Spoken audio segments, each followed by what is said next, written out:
saya meminta izin kepada ibu saya. Alhamdulillah saya masih punya seorang ibu. Dan disetujui? Bukan hanya disetujui, Didorong. setiap hari beliau baca Yasin buat saya ba'da subuh. Iya. Ibu saya masih hidup, alhamdulillah. Sudah 76 tahun. Beliau divonis kanker paru, stadium akhir. Dokter menyebut usianya tinggal 3 bulan. Sebelum puasa kemarin, dia bilang begini, Ardi, mama akan panjang umur. Mama akan melihat kamu jadi anggota DPR. Mama akan panjang umur dan mama akan khusus berdoa buat kamu. Kenapa? Kenapa, Mama? Karena saya ingin kamu bermanfaat buat masyarakat, buat rakyat, buat anak-anak yatim, buat apa? Saya cuma titip satu hal, kata ibu saya, gaji kamu serahkan untuk anak-anak yatim. Saya ikuti perintah ibu saya.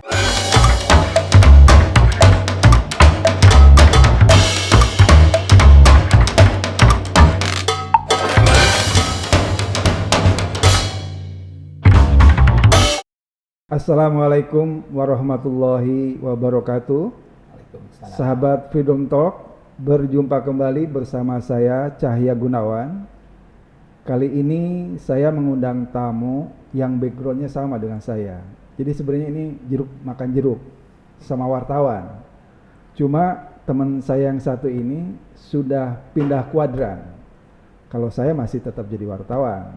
Beliau ini sudah kemana-mana dan sekarang menjadi seorang politisi dan sedang berikhtiar untuk menuju ke parlemen atau menjadi calon anggota legislatif dari daerah pemilihan Banten.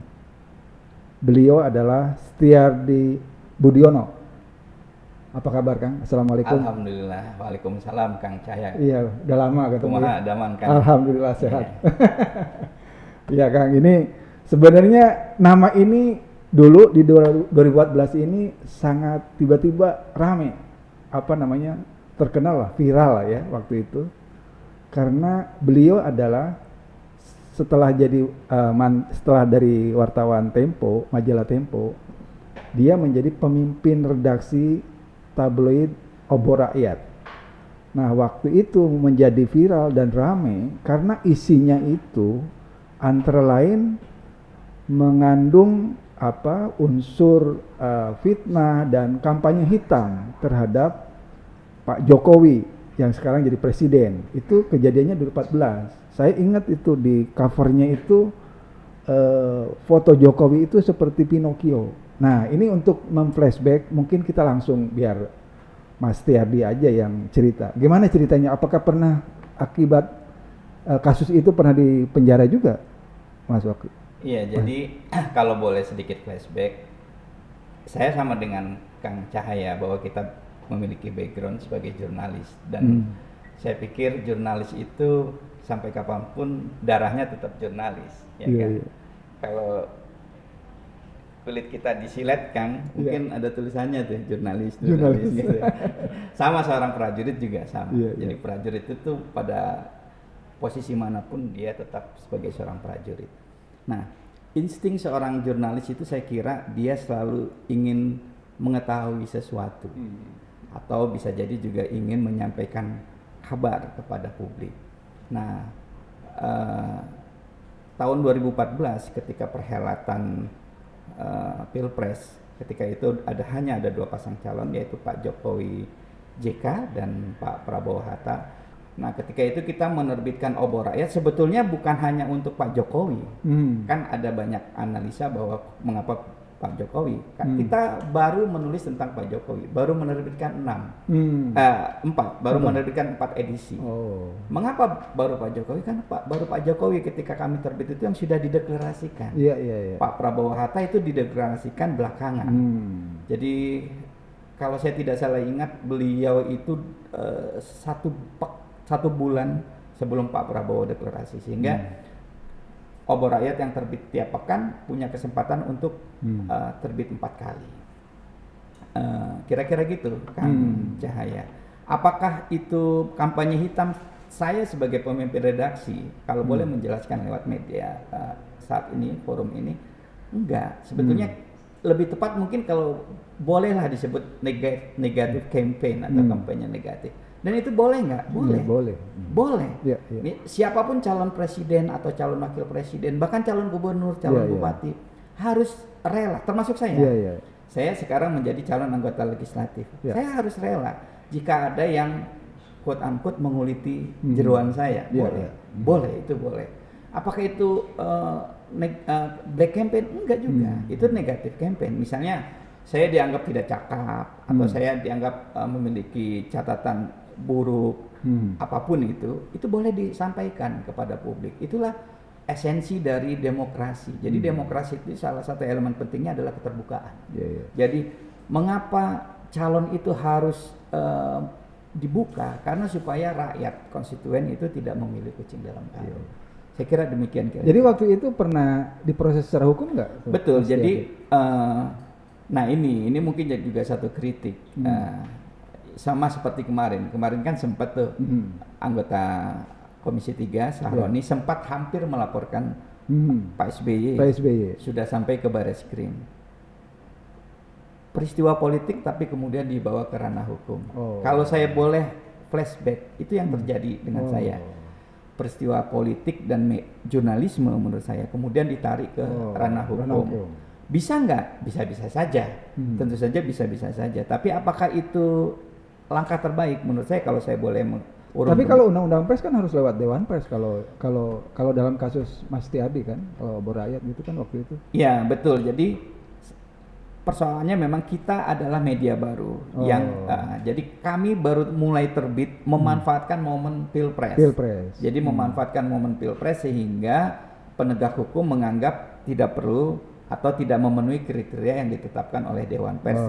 Jadi mereka menggunakan KUHP dalam melakukan penegakan hukum. Dan saat itu saya dikenai pasal, menurut saya pasal karet 310, 311 pencemaran nama baik. Undang-undang ITE ya? Bukan ITE, karena bentuk obor rakyat itu printing, dia media cetak.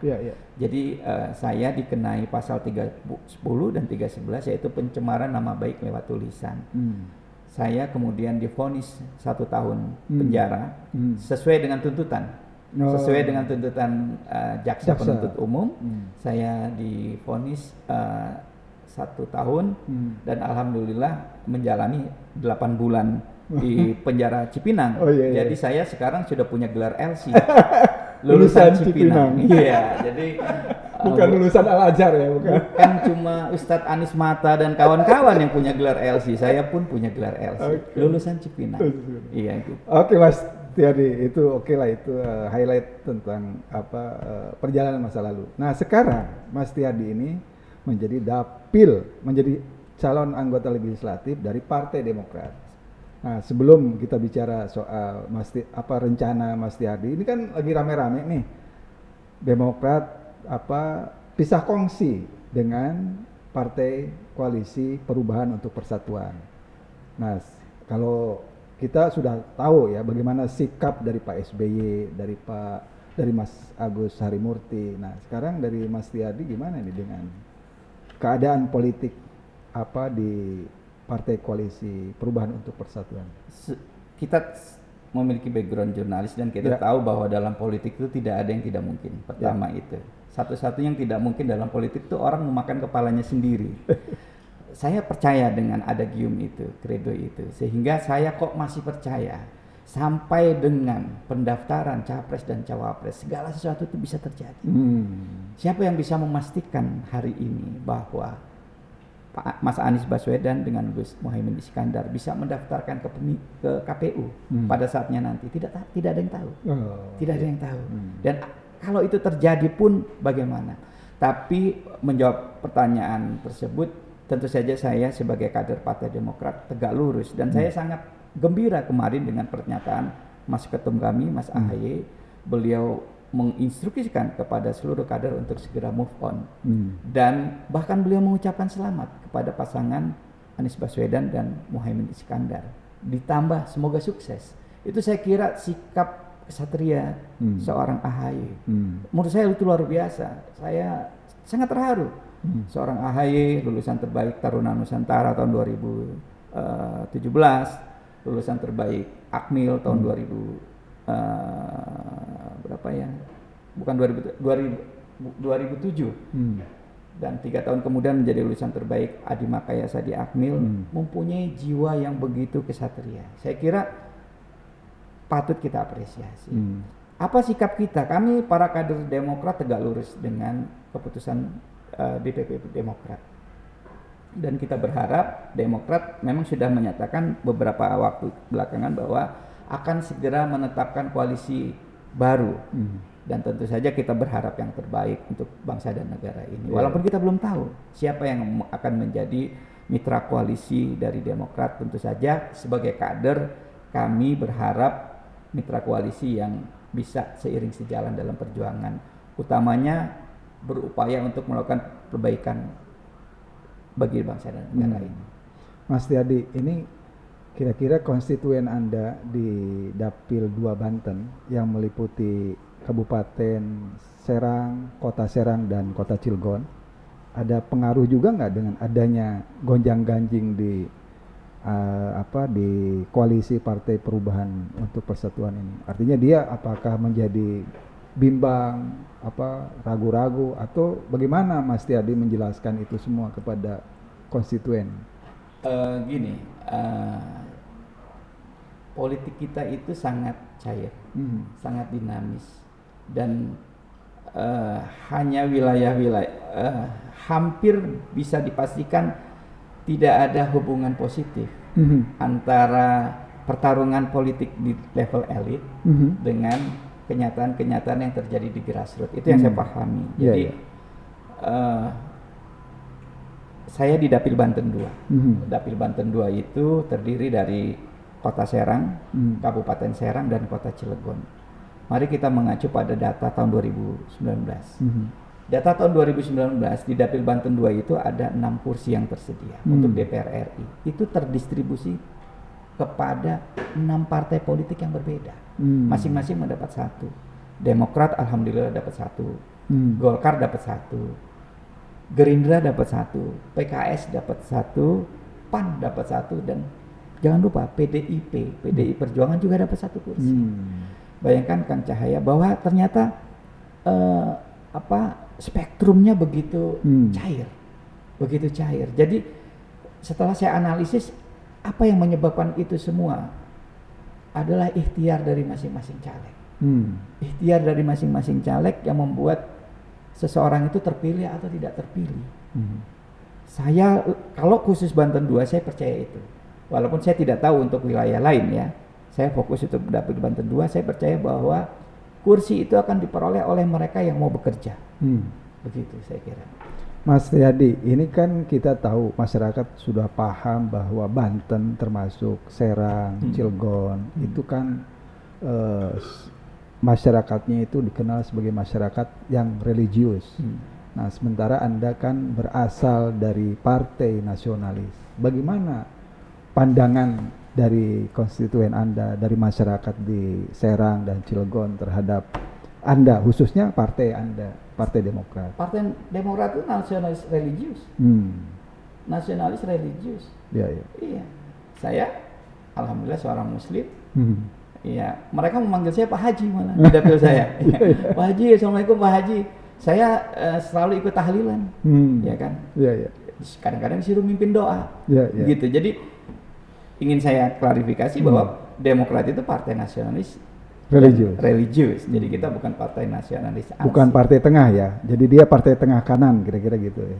Nasionalis religius. Jadi kita tidak menggunakan istilah kanan atau kiri atau tengah, enggak. Kita nasionalis dan religius. Jadi kita punya visi kebangsaan dan juga berketuhanan pada Allah yang Maha Kuasa. Saya kira begitu.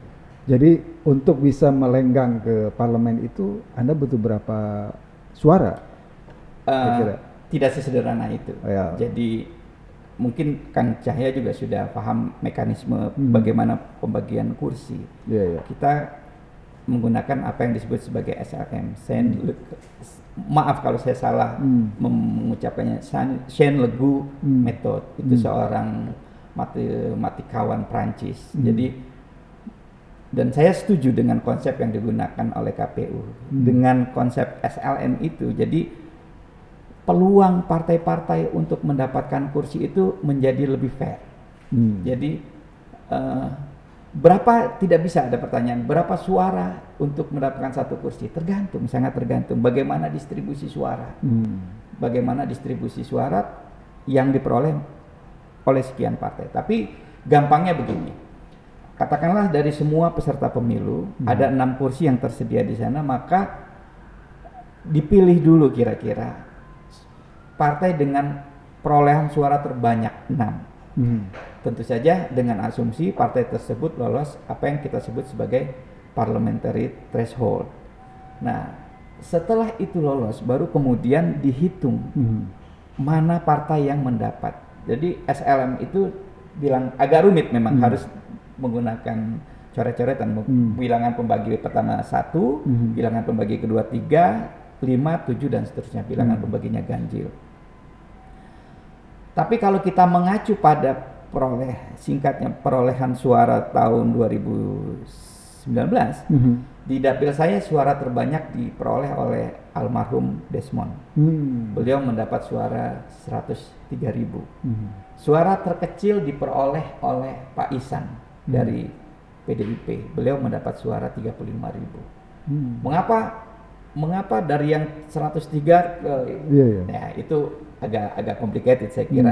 Tapi pada prinsipnya bahwa jumlah suara yang dibutuhkan itu sangat tergantung pada sebaran suara di dapil tersebut yang diperoleh masing-masing partai, kemudian dengan perhitungan yang disepakati oleh undang-undang pemilu, maka akan ditetapkan mana-mana partai. Dan agak memang tidak mudah untuk satu partai mendapatkan 2 kursi. Dia harus mendapat suara yang sangat signifikan karena bilangan pembagi kedua itu angka 3. Jadi perolehan akumulasi suaranya dibagi 3 harus lebih dari suara yang lain tetap. Jadi kira-kira gitu. Jadi jawaban singkatnya kita berupaya untuk mendapatkan suara terbaik untuk partai, dan mudah-mudahan itu bisa menyumbangkan kursi di Senayan untuk Partai Demokrat. Kira-kira gitu Kang Cahya. Kembali lagi kepada posisi Partai Demokrat sekarang, yang boleh dibilang masih floating ya, masih mengambang, masih belum menentukan kemana setelah pecah kongsi dengan Partai Nasdem dan PKS. Nah, apakah figur calon presiden yang diusung oleh partai, dalam hal ini Partai Demokrat, itu berpengaruh nggak kepada konstituen dalam memilih Anda sebagai salah satu calegnya misalnya gitu? Secara umum para analis mengatakan ada yang disebut sebagai kotel efek. Secara umum begitu. Tapi sekali lagi, kalau bagi orang seperti kami para caleg itu lupakan dulu. Yang terpenting adalah kita berkomunikasi secara intens kepada konstituen kita. Semakin kita berkomunikasi, menjalin silaturahim, siapapun calonnya, itu mari kita menyampaikan fakta. Jawa Barat itu kan kalau kita menggunakan terminologi Kang Cahaya baru saja itu bahwa Banten disebut sebagai dapil Muslim gitu kan. Menurut Kang Cahaya Jawa Barat itu dapil Muslim bukan? Muslim kan? Juga. Bagaimana mungkin di dapil Muslim seorang Adiana Pitupulu dari partai PDIP bisa mendapat kursi di Bogor? Penjelasannya apa? Kalau bukan bahwa beliau bekerja keras. Itu yang ingin saya sampaikan, bahwa pada akhirnya ikhtiar dan kerja keras dari seorang caleg lah yang akan menentukan apakah yang bersangkutan bisa lolos ke Senayan atau enggak lolos. Betapa banyak calon-calon Muslim. Kalau pertanyaannya dikembalikan lagi, Partai Kebangkitan Bangsa itu partai Islam bukan? Partai Islam. P3 partai Islam bukan? Partai Islam. Di Banten 2019 mereka nggak dapat kursi. PKB nggak dapat kursi. P3 juga nggak dapat kursi. Ironis ya. Bukan ironis, bahwa justru menunjukkan bahwa kerja keras dari caleg yang menentukan apakah seseorang itu akan lolos atau enggak. Lebih utama ya. Itu menurut saya kontribusinya lebih dari 90% itu kontribusi dari kerja keras caleg. P3 itu partai Islam, lambangnya Ka'bah lagi. Tapi di Banten tidak mendapat kursi. Tahun 2019 ya. Kita belum tahu tahun 2024, kita belum tahu. Tapi itu saya ingin menjawab pertanyaan Kang Cahaya bahwa bisa jadi bukan itu ini variabel utamanya. Variabel utamanya kalau menurut analisa saya adalah bagaimana kinerja dari calon dari anggota parlemen itu berinteraksi dengan konstituen mereka. Itu. Mas Tiyadi, ini kan ini yang awam ketahui untuk masuk untuk ikut dalam kontestasi atau kompetisi menjadi calon anggota legislatif itu harus punya 3 modal. Modal sosial, modal politik, dan modal uang. Nah, dari ketiga modal itu, Mas Tiyadi sebenarnya modalnya apa untuk menjadi caleg DPR RI dari Partai Demokrat? Apa saja modal sosial, modal politik, dan modal uang. Menurut saya yang paling penting itu yang ketiga. Modal ridho Allah. Iya. Seberapapun besar modal sosial orang, seberapapun besar. Saya tidak ingin menyebutkan nama-nama lah. Saya yakin Kang Cahya juga sudah tahu lah di Jakarta ini betapa banyak nama-nama besar di Jakarta. Berapa banyak modal uang yang dia punya. Tapi kalau tidak ada izin dari langit, tidak akan jadi. Itu yang saya yakini. Saya yakini, saya meminta izin kepada ibu saya. Alhamdulillah saya masih punya seorang ibu. Dan disetujui? Bukan hanya disetujui. Didorong. Setiap hari beliau baca Yasin buat saya, ba'da subuh. Iya. Ibu saya masih hidup, alhamdulillah. Sudah 76 tahun. Beliau divonis kanker paru, stadium akhir. Dokter menyebut usianya tinggal 3 bulan. Sebelum puasa kemarin, dia bilang begini, Ardi, mama akan panjang umur. Mama akan melihat kamu jadi anggota DPR. Mama akan panjang umur dan mama akan khusus berdoa buat kamu. Kenapa? Kenapa, Mak? Karena saya ingin kamu bermanfaat buat masyarakat, buat rakyat, buat anak-anak yatim, buat agama. Saya cuma titip satu hal, kata ibu saya, gaji kamu serahkan untuk anak-anak yatim. Saya ikuti perintah ibu saya. Di tagline saya sebut bahwa setengah dari gaji saya sebagai anggota DPR setiap bulan akan saya berikan kepada anak yatim 2 alfa di dapil saya di Banten 2. Itu saya menjalankan perintah ibu saya. Mudah-mudahan Allah mengijabah doa ibu saya. Amin. Kira-kira begitu kan. Sampai merinding nih saya. Amin. Ya, ini apa namanya, memang inilah modal, ya wasilahnya lewat ibu ya. Artinya ridho Allah tergantung ridho orang tua. Murka Allah tergantung murka orang tua kan. Dalam hal ini ibu. Memang jalan masuk surga itu orang tua paling utama lah ya. Nah, kembali kepada keterkaitan Mas Tiyadi dengan Partai Demokrat. Kalau saya lihat portofolionya, Mas Tiyadi dari wartawan, kemudian menjadi staf khususnya Pak SBY. Nah, gimana, bisa diceritakan nggak? Iya, jadi Pak SBY itu saat beliau menjadi presiden, beliau punya staf khusus yang mendapat posisi sebagai eselon 1A. Setiap staf khusus itu punya asisten staf khusus yang mendapat eselon 2A. Nah, saya diminta untuk bergabung menjadi asisten staf khusus presiden yang tugasnya membantu Pak SBY di bidang tertentu. Memang tugas staf khusus presiden itu namanya staf khusus ya. Secara umum ada tupoksinya, tapi lebih banyak menjalankan hal-hal yang sifatnya khusus. Tapi intinya adalah membangun komunikasi antara presiden dengan masyarakat dan membuka ruang komunikasi antara masyarakat dengan presiden. Dan saya kira setiap presiden di Indonesia membutuhkan hal itu. Jadi ada tim yang langsung dipercaya oleh presiden untuk menjalankan tugas-tugas tertentu. Dan sebagian besar tugas dari kantor saya ketika itu tidak untuk diketahui publik sebetulnya. Kalau yang diketahui publik itu ya kementerian, gitu kan. Kementerian punya tupoksinya jelas tuh, Kementerian Kesehatan, Kementerian Pendidikan.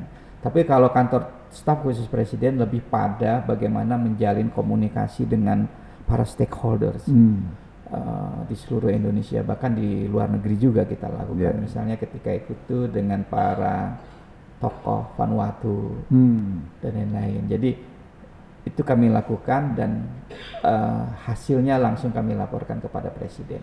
Kadang-kadang juga kita diminta untuk bikin speech dari Pak Presiden atau melakukan survei apakah sesuatu tindakan itu layak dilakukan atau tidak layak dilakukan. Kira-kira gitu ketika itu. Mas Tiardi, selain menjanjikan tadi setengah dari kalau terpilih menjadi anggota DPR akan diberikan kepada anak-anak yatim di daerah pemilihan Anda di Serang dan Cilegon, apalagi yang Anda janjikan kepada konstituen Anda di daerah pemilihan? Begini, saya sengaja memilih Dapil Banten 2, Serang, Kota Serang, Kabupaten Serang dan Cilegon, bukan tanpa alasan, karena saya memiliki basis kultural di sana sejak kecil. Saya di sana, khususnya di Kecamatan Kesemen. Berarti lahir di sana? Saya kebetulan sebenarnya tidak lahir di sana, tapi saya berasal secara kultural dari sana. Oh iya. Dan sejak kecil saya di sana, muter-muter di sana di Kesemen, satu kecamatan di Kota Serang. Mohon maaf, saya tahu kondisi masyarakat di sana. Saya tahu, dan kebetulan saya juga alhamdulillah punya kesempatan untuk berkeliling Indonesia dan lain-lain. Saya kira karena memiliki hubungan kultural dan spiritual dengan Banten, khususnya Banten 2, saya putuskan untuk berjuang untuk daerah tersebut. Saya tahu kondisinya, dan kalau boleh saya bilang memang kita patut prihatin. Jadi saya tahu kondisi Banten. Hari ini hari-hari yang sulit buat mereka, kemarau. Kemarin saya ke 1, 2, 3 kecamatan yang tidak ada stok air untuk minum, tidak ada stok air untuk masak. Mereka ngebor rasanya asin. Payau. Bayangkan. Sementara kita belum tahu kapan hujan turun. Selain itu drainase, kondisi kesehatan anak-anak, kondisi status stunting dan lain itu memang perlu perhatian lah. Berbeda ya, mungkin ada di daerah-daerah lain, saya yakin juga ada. Tapi kalau Kang Cahaya punya waktu datang ke sana itu akan lebih terasa lah. Padahal Banten itu kan sebetulnya luar biasa. Kita punya Syekh Nawawi Al-Bantani. Coba sekali-sekali ke Tenara itu bagaimana? Itu kalau kita wudhu di air di Masjid Tenara di tempat Syekh Nawawi itu airnya payah.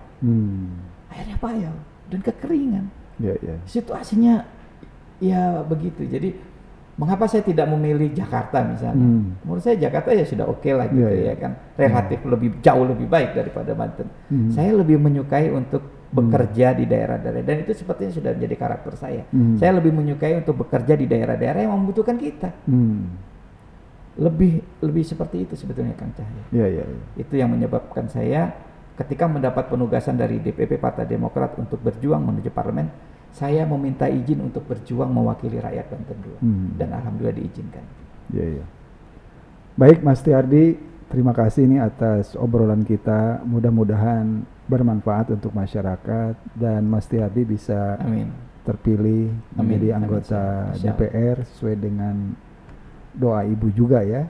Dan mudah-mudahan bisa berkhidmat kepada rakyat di Banten di Dapil 2 ya. Insyaallah.